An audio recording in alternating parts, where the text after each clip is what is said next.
Well, welcome to our Bible study today.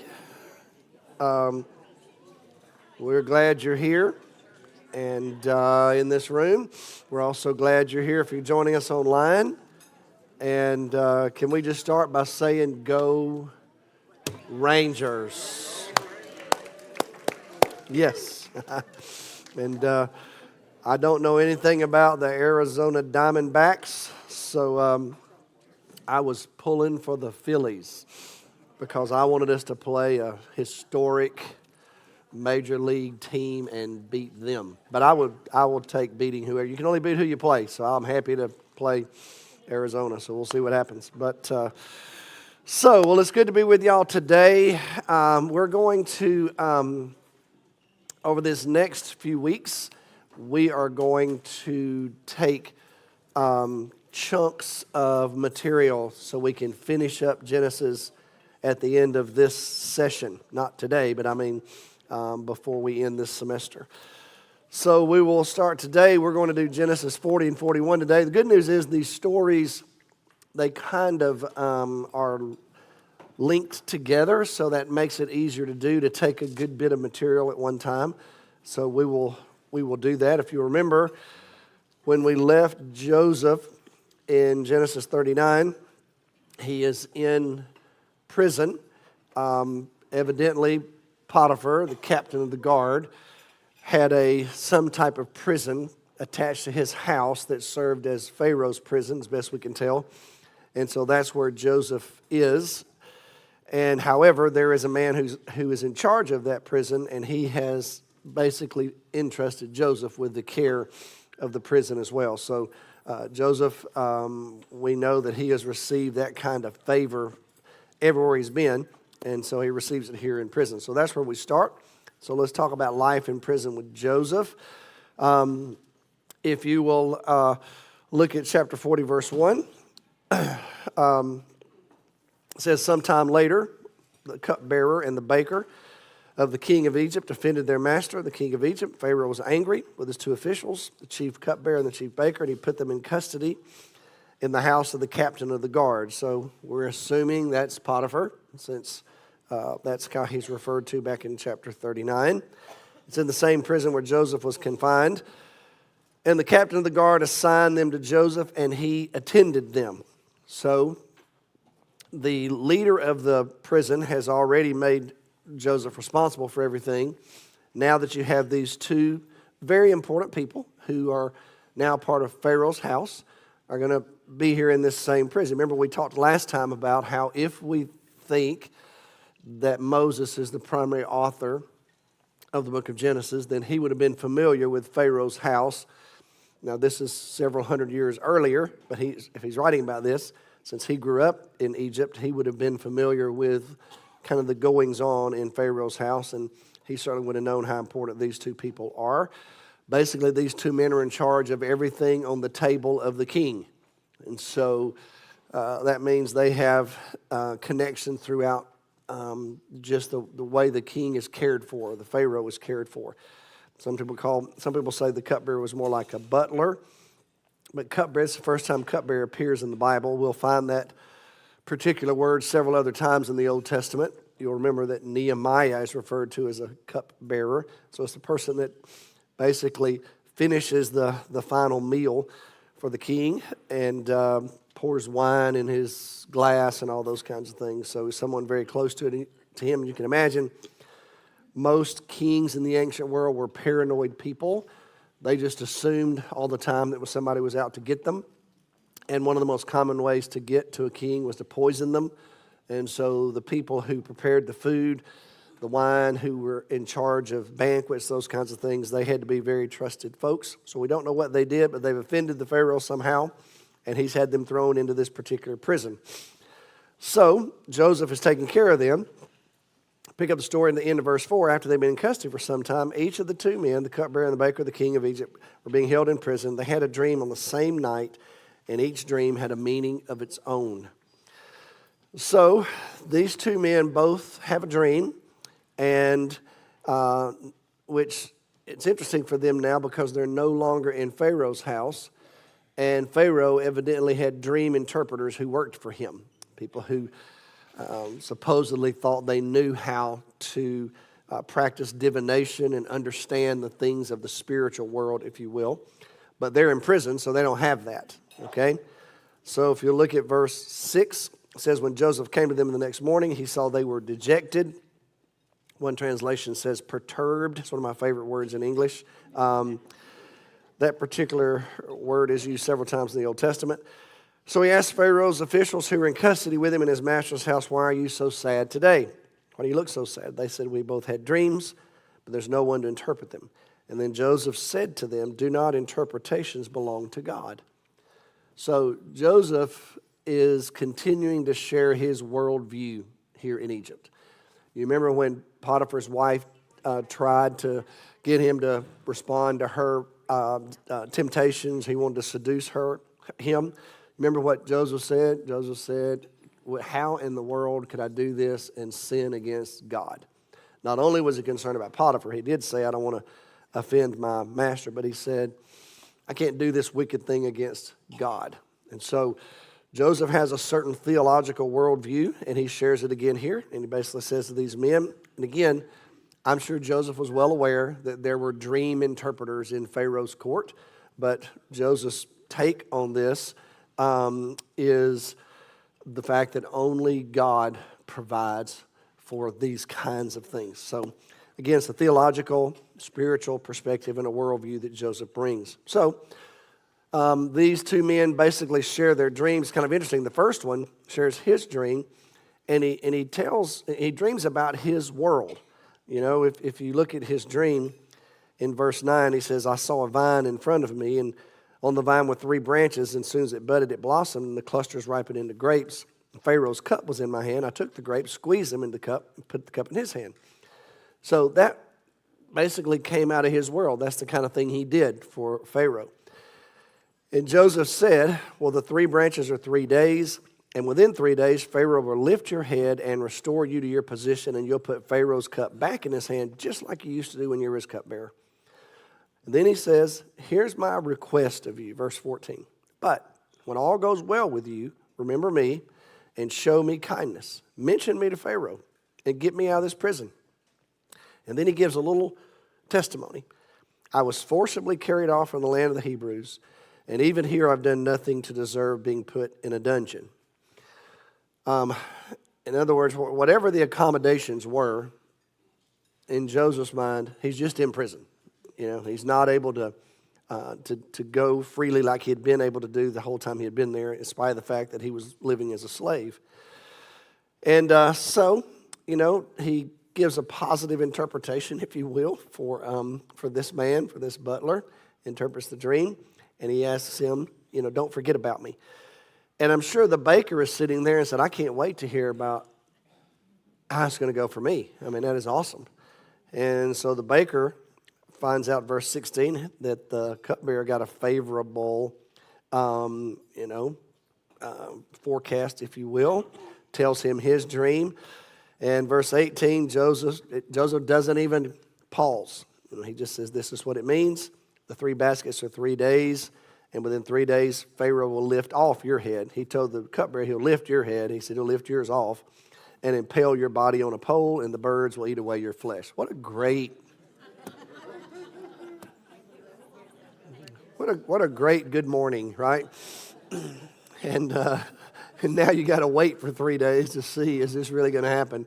And so, sure enough, the Bible tells us Pharaoh's birthday gave a feast, and he lifted up the heads of the cupbearer and the chief baker in the presence of his officials, but he impaled the chief baker, and the cupbearer was given favor again. So Joseph has these interesting encounters with these 2 men, very influential men. I mean, these men are in Pharaoh's presence, okay? So he asks the guy, please don't forget about me. And then you come to verse 23, and you get this double forgetting. That's how it's worded in Hebrew. The chief cupbearer, however, did not remember Joseph. In fact, he forgot him. And when you read that, you wonder, now, how in the world could that be when he watched his buddy just get impaled, you know, and he's heard that from Joseph? Well, who knows? But the point is, he's not going to intervene on Joseph's behalf. That's kind of where we are in this story. So, I have no idea what all Joseph heard. Who knows what was reported back there? I'm assuming he heard about it, though, because he's in a prison that's associated with Pharaoh's family and his court. So I'm sure that he heard what happened. But if you look at chapter 41, he languishes in prison, is what I would call it. 2 full years had passed. And it's pretty easy to just read past that, because what's 2 years in the history of the Bible? But what I would tell y'all is 2 years in my life is 2 years.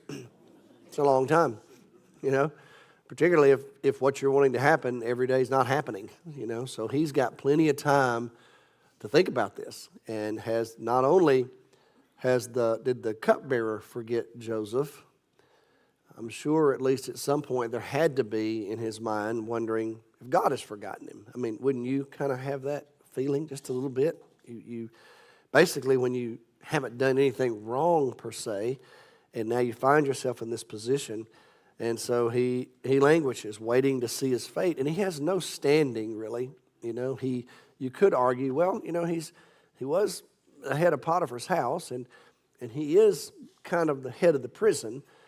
But I don't know how good that looks on your resume to go do anything, because the guy you work for had you thrown in the prison, and you distinguished yourself in the prison, and you're a slave. That's pretty much all you have. So it's a difficult time, at least for him. Well, then the story, the plot thickens, as they say, because you get to the end of verse 1 of chapter 41, and of all people, Pharaoh had a dream. So now the story gets interesting. And he has this interesting dream, standing by the Nile. And when out of the river came up 7 cows, sleek and fat, and they grazed among the reeds. After them 7 other cows, ugly and gaunt, came up out of the Nile, stood beside them on the river bank. And the cows that were ugly and gaunt ate up the 7 sleek, fat cows. And then Pharaoh woke up. And then he fell asleep again and had a second dream. 7 heads of grain, healthy and good, were growing on a single stalk. After them, 7 other heads of grain sprouted, thin and scorched by the east wind. And the thin heads of grain swallowed up the 7 healthy full heads, and Pharaoh woke up. It had been a dream. And then in the morning, his mind was troubled. He also was perturbed. This is the word that will be used to describe Nebuchadnezzar many years later. He'll have this dream, and he's also going to be perturbed. It's the same word. So Pharaoh did what he always did. He sent for all these wise men and magicians and asked them to interpret the dream for them. Now, when you, of course, you and I have read ahead, right? But even if you hadn't, you'd kind of maybe have some kind of idea that it sounds to me like something good's about to happen, then it's going to be overcome by something bad. Wouldn't y'all kind of assume that? But you may not have had enough guts to tell Pharaoh that. You know what I mean? Most of the time, you told Pharaohs what they wanted to hear. So, for example, if you read ancient history, sometimes when people are studying history and they read these ancient historical accounts, it troubles them when they're looking for stories about famous battles that have been written about by others, and they never record their losses. Well, ancient historians typically worked for kings. And so the last thing they did was record their defeats. So it's very common in ancient literature for only victories to be recorded, that's what makes the Hebrew Bible so unusual, because the Hebrew Bible basically shares all of it, the good, the bad, and the ugly. It's just a very honest accounting. So it could be, maybe even a couple of these guys had some ideas, but who had enough guts to tell Pharaoh that there was any kind of bad news? And so everybody's trying to figure out really what's going to happen. And so, if you look at verse 9, the chief cupbearer says, there's actually a guy.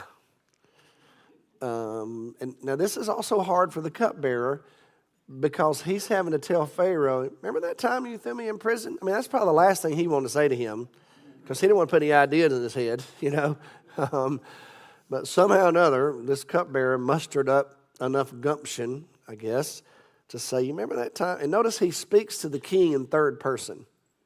You know, he doesn't say you imprisoned me. He says he imprisoned me. So there's kind of that respectful distance that you keep from royalty. You know, it's still common today. I think in England it's not appropriate to, don't you call the king his majesty? You know, you speak in third person to him. So that was true even then. And so basically he says, here's the thing. I was in that jail, if you remember it. And he said, and while we were there, and again, how do you tell this story? Remember that guy you impaled on a stick? You remember that guy? At your birthday party. Yeah, at your birthday party, yeah. It's a memorable time. I mean, I don't remember if it was before we cut the cake or after we cut the cake. Remember you stuck that guy on a pole and cut his head off? But when all that happened a few years ago, if you remember, he said, while we were there, we had a dream, and turns out, you know, there was a Hebrew lad, he calls him, in the jail, and he told us about it. And he even says, look at verse 13, turns out it's exactly happened. I was restored to my position, and you impaled the other guy. So, verse 14, Pharaoh sends for Joseph. Well, if you look at what Joseph does, gives you a little cultural insight, you know, because Pharaoh he's disturbed. Nobody can answer what he's dreamed, and he's troubled by it. Pharaoh is superstitious enough to believe this has come from the gods, if you will, and I need somebody to tell me what's going on. So he sends for Joseph. Well, we get a little cultural information here, because if you look at verse 14, it says, when Joseph shaved, you see the Hebrew people, the Semite people, historically grew beards, the men did. If you look at the depictions of ancient Egyptians, they were all clean shaven. So one of the ways that you recognize Joseph as a Hebrew, even in jail, is he had a beard. So he's obviously not an Egyptian. And so, but he's about to go and meet the most powerful Egyptian on the planet. So instead of showing up as an obvious Hebrew slave, even though Pharaoh already knows that, out of respect, evidently, for the culture he was in, he shaves and changes clothes so that he can come appear before Pharaoh. So then Pharaoh tells him, I've got a dream, and I've heard it said that you can interpret it. And if, again, Joseph's worldview, if you look at verse 16, he says, I can't do it. Now, I'm sure that's the last thing Pharaoh wanted to hear. He said, but God will give the Pharaoh the answers he desires. He also speaks to him in the third person, the Pharaoh, you know. Now, it's interesting. If you'll notice in your English translation of the Hebrew, you'll notice that when Joseph is talking, he uses a word that's translated God. It's not translated Lord with all caps. Did y'all notice that? You remember back in chapter 39, every time the Lord's name was mentioned, it was Lord in all caps, which is Yahweh. That's God's covenant name.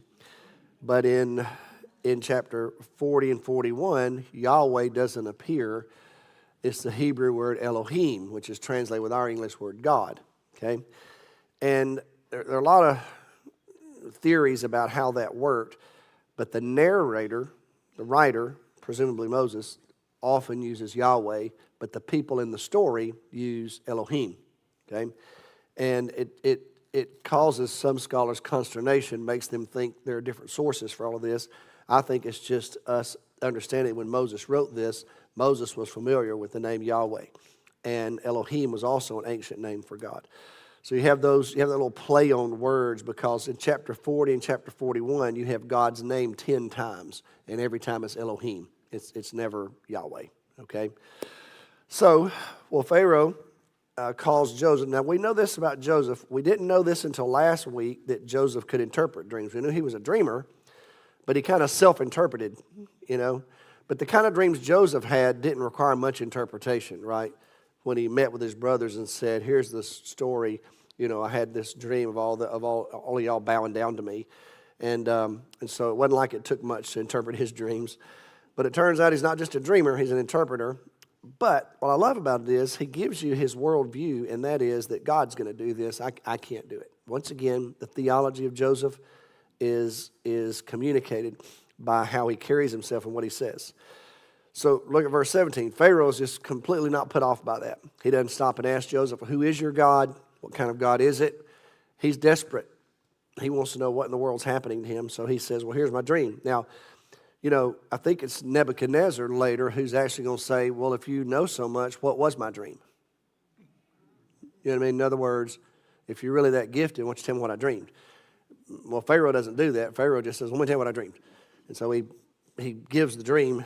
And so Joseph just listens. And you get to verse 25, and then Joseph says just immediately, well, actually, the dreams of Pharaoh are one and the same.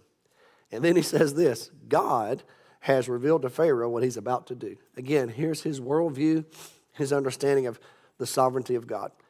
And Joseph just says straight out, this is God's plan, and he has revealed it to you. And he tells him, as y'all know, you're going to have these 7 years of productivity, and then you're going to have 7 lean years. And the question is, what are you going to do about it? Okay? And so Joseph says, if you look at verse 32, he says the reason that the dream was given to Pharaoh in 2 forms is that the matter has been firmly decided by God, and he's going to do it soon. So this is what God's about to do, and you need to know it's about to happen.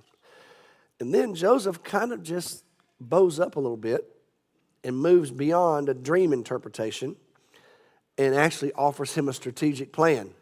So if you look at verse 33, he says, now, let Pharaoh look for a discerning and wise man and put him in charge of the land of Egypt. And let Pharaoh appoint commissioners over the land to take 1/5 of the harvest of Egypt during the 7 years of abundance. Collect all the food of these good years that are coming and store up the grain under the authority of Pharaoh to be kept in the cities for food. And this food should be held in reserve for the country to be used during the 7 years of famine that will come upon Egypt, so the country won't be ruined by the famine. This plan seemed good to Pharaoh. And here's an interesting question. Can we find anyone like this man, one in whom is the Spirit of God? So we're talking about a pagan emperor who recognizes there's something different about Joseph. And he basically is looking at all the rest of them and saying, y'all had no idea what was going on. So which one of y'all wants to stand up now and act like I'd ask you to do something? No, I'm not going to ask y'all to do anything. I'm going to ask this guy to do it. So here we have this Hebrew slave who has been vindicated now because Pharaoh is going, look at verse 41. Pharaoh says, I hereby put you in charge of the whole land of Egypt. One commentator has a sermon on this passage, and he calls it From Prison to Prime Minister. Well, that's kind of what happened here. Joseph's integrity, his faithfulness, his giftedness is being used by God for the common good here.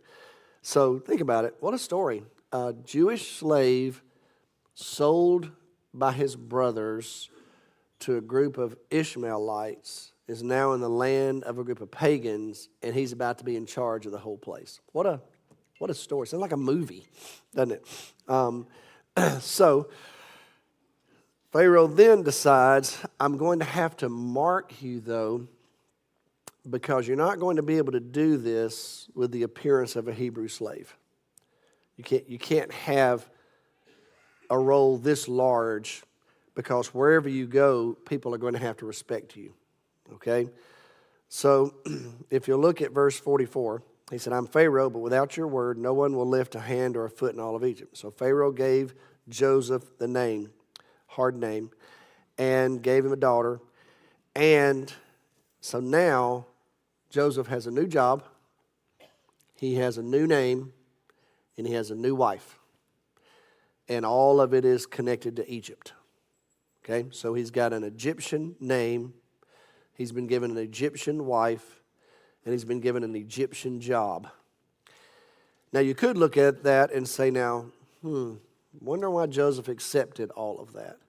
Well, what do you expect him to do right now? And he has no standing, and as best he can tell, God is opening these doors for him. And what's fascinating is he'll never be referred to in the scripture again by this name. In fact, I don't think her name will ever be mentioned again.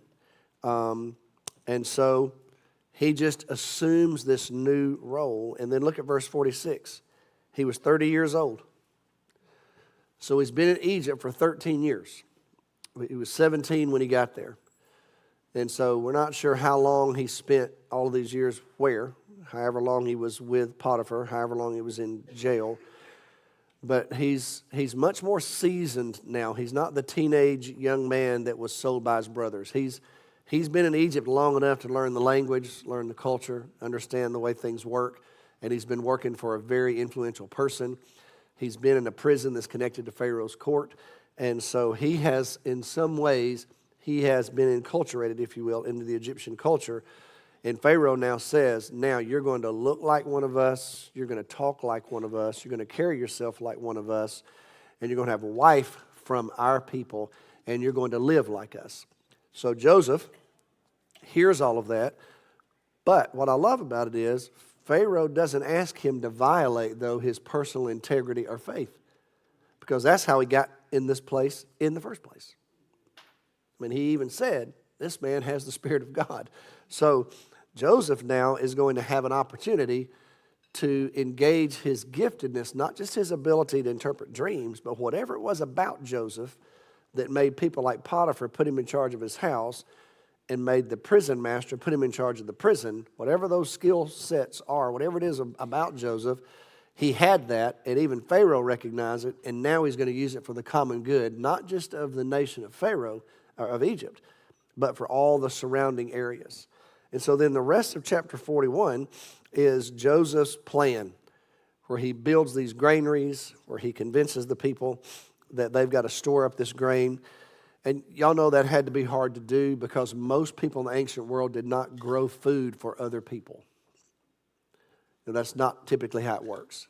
It's one of the challenges that we face sometimes when we're working in places like West Africa. It's difficult for people to recognize that you're growing sometimes food, but you need to grow enough for the entire village, just not just enough for your own family. Does that make sense? It's a little bit different perspective to think you're going to do something for the entire common good. And so, but Joseph leads them to embrace that view. Along the way, he has these two boys, Manasseh and Ephraim, and they are his children. He gives them Hebrew names. And so, again, it just shows the respect that Pharaoh has for Joseph. And so they live through the 7 years of the abundance, and then the 7 years of famine begin. And so we end this story with this man who is now 30 years old and has come a long way from the betrayal of his brothers to win the confidence of the most powerful man in the world. What a remarkable story. So I'm going to stop right there, and let's just talk a little bit about some things we can consider from this story. There's a lot left to be done here. First of all, as I point out in your outline, Joseph never faltered in his faith in God. It didn't matter where he was. It didn't matter if he was in the presence of Potiphar's wife. It didn't matter if he was in jail. It didn't matter if he was standing before Pharaoh. Regardless of where he was, he gave testimony about his faith in God and what he believed God could do. There's something to be said about that. As a matter of fact, even though he asks the cupbearer to remember him before Pharaoh, did you notice when he's appearing before Pharaoh, he doesn't ask for a favor. He doesn't say, okay, I'll tell you what. I'll tell you what this dream means if you will promise to. Does that make sense? That's just not who Joseph is. He doesn't bargain. He's not going to do that with Pharaoh. He's just going to tell him what he believes God has revealed to him. So the integrity of Joseph is on display. It's one of the reasons that he's such a well-beloved person in the Old Testament. As a matter of fact, it's just funny, just over the course of the last 3 or 4 weeks, I've just talked to different people about stuff at our church. And sometimes the subject will come up, well, what are y'all studying? What are y'all talking about? And I've said, well, on Wednesdays I'm teaching a Bible study. And right now we're learning about Joseph. Almost every single time when I've said that to someone, the response has been, man, Joseph's probably my favorite character in the Old Testament. I've just heard that over and over and over. There's just something about him, even though I realize, he probably made a mistake by saying what he said to his brothers when he was younger. But Joseph is just an honorable person, and and y'all know how this thing's going to play out. He's going to be honorable all the way through. True. He's never going to waver. Now he's going to mess with his brothers a little bit, but let's go ahead and give him credit and allow him to do that, can't we? After what he's been through, he probably did better than I'd have done. So I'm actually proud of him. But he's blessed. He's got children now, and he has a future. I'd say the second thing, God rewards faithfulness in his own way. And I would just tell y'all, I believe that with everything in me, as long as we don't back God into a corner and decide that we're the ones that are going to determine whether or not God has rewarded us. God rewards faithfulness in his own way. Sometimes he blesses, he rewards according to his will, according to his pleasure, and he blesses as he chooses. He just does. Sometimes his blessing is spiritual strength and stamina in the midst of hardship. If you'd have gone to visit Paul or Peter in their final imprisonment in Rome and said to them, man, God's really got his hand on you. You're about to be put to death by Nero. Well, I'm not sure that that'd been the right way to put it. But I would also say, though, that God sustained them even in the face of the persecution that they had to deal with, and that God prepared them for whatever they had to face. Stephen would be a great example of that as well. You remember Stephen is right there at the end, and he realizes that his life's on the line, and Stephen says, I'm looking up in heaven right now, and I actually the Son of Man, standing. So the Lord rewards faithfulness in his own way. It may not be the way we would do it, but I trust him, don't y'all? I trust him, and I know he's paying attention.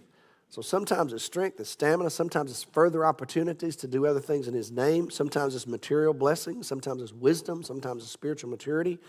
I would just tell you that blessings are in the hands of God, and it's God's nature to bless. He loves to bless his children. He just does. Now, and he'll do it in his own way and according to his own time. Now, so for example, you've got Joseph. On the one hand, he has been incredibly blessed. He is in a position of favor in Egypt.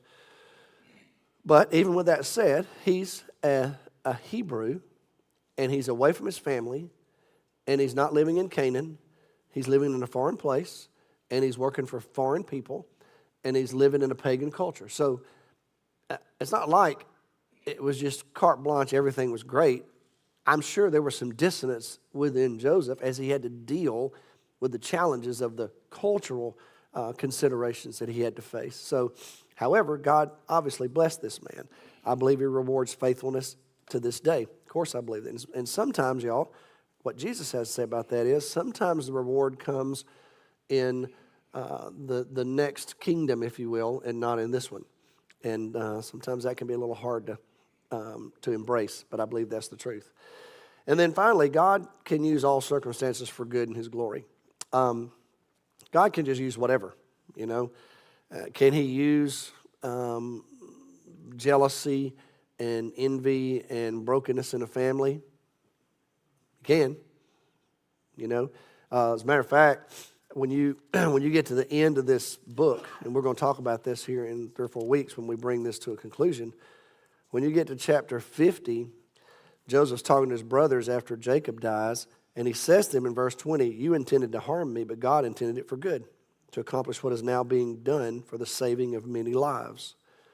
And so Joseph even says to his brothers, God has taken what you intended for evil, and he's used it for his glory, and a lot of people are alive today because of it. So God can use circumstances any way he chooses to use them for his glory. Sometimes we misunderstand Romans 8:28 when we say that all things work together for good for those who love God and called according to his purpose. Sometimes we misunderstand that and have the idea that all things are good. Well, we got sense enough to know that's not true. All things are not good. There are things that happen to us that are bad. We live in a broken world. And for whatever reason, God has chosen not to exempt us from suffering and brokenness. He just hasn't. You don't get a cover over you just because you become a follower of Jesus and then you're exempt from everything bad. That's not how it works. And people get frustrated by that and they wonder, well, where is God when this happened? Well, he's where he's always been. He's still on his throne. He's still in charge. And if there are things in this world that make you sad, can you imagine how sad they must make God when he knows what he intended in the first place? So, God, he allows things to happen to us. I don't fully understand all of that, but I do know this. I've lived long enough to watch him. And he can use things in ways that I would have never believed, never understood. And he can use them for good and for his glory. And he does that in Joseph's life. He can do that in yours because that's how he is. And sometimes, we're in this for the long haul. And so we have to give God a chance. We have to let things happen sometimes before we can actually figure them all out. So we don't, it's real easy to have a quick trigger, and I get that. But what I would say to me and you is we've got to give God a chance. And if we don't understand something, I'm going to go ahead by faith and just leave it in his hands and trust that ultimately he's going to use it for his glory somehow, even if I don't ever see it. And he doesn't owe me. You know what I mean? What does God owe Dennis Wiles? I can't think of a single thing God owes me.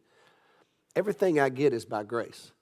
The very fact that I know any of it is the grace of God. True? It's not like I'm going to stand before God one day and say, all right, you got some explaining to do. I got a list here. Really? That's interesting. He's God. So I've got to trust him. And I would just encourage you to do the same. And even if you can't see, you may not see it this side of glory, but I believe you will see it before it's over with. So anyway, all right, I'm going to stop right there. Those of you who join us online, thank you for being a part of our study today.